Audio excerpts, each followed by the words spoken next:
महत्त्वाच्या बातम्या. प्रायोजक पुष्कराज रागी डिलाइट्स, महाराष्ट्राचं लाडकं आणि नंबर 1 नाचणी सत्व. लाडकी बहीण योजनेच्या निकषांमध्ये न बसणाऱ्या 8 लाख लाभार्थ्यांना 1,500 रुपयांच्या ऐवजी मिळणार फक्त 500 रुपये. नमो शेतकरी आणि लाडकी बहीण योजनांचा एकत्रित लाभ घेणाऱ्यांना फटका. उसाला एकरकमी FRPचा GR राज्यात अखेरीस लागू. राज्यातील ऊस उत्पादक शेतकऱ्यांना मोठा दिलासा. 3 टप्प्यात FRPच्या निर्णयाला राजू शेट्टींनी दिलं होतं आव्हान. कुडाळमधील प्रकाश बिडवलकर हत्या प्रकरणी राजकारण तापलं. बीडपेक्षा सिंधुदुर्ग जिल्ह्याची अवस्था भयानक. वैभव नाईकांचा वार तर निलेश राणेंकडनंही पलटवार. भूसंपादनाचा मोबदला देण्यासंदर्भातला नियमांमध्ये बदल. शेतकऱ्यांना 9% व्याजदराचा मोबदला मिळणार.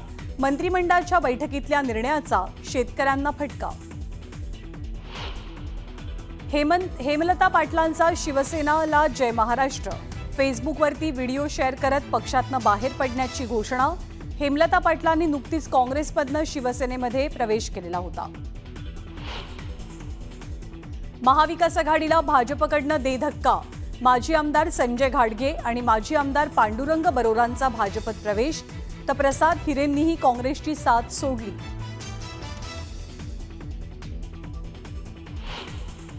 तनिषा भिसे मृत्यू प्रकरणी गुन्हा दाखल होणार. ससून रुग्णालयाचा 4था अहवाल प्राप्त झाल्यावर कारवाई करणार. महिला आयोगाच्या अध्यक्षा रुपाली चाकणकरांची माहिती. धनंजय मुंडेंनाच वाल्मिक कराड नकोसे होते. त्यांनीच वाल्मिक कराडच्या एन्काउंटरची ऑफर दिलेली. निलंबित पोलीस निरीक्षक रणजित कासलेंच्या दाव्यानं नवी खळबळ. पुण्यामध्ये दिवसाढवळ्या सराफावरती दरोडा. प्लास्टिकच्या बंदुकीचा धाक दाखवत 25 तोळे सोनं लुटलं. धायरीतल्या घटनेचं CCTV फुटेज समोर.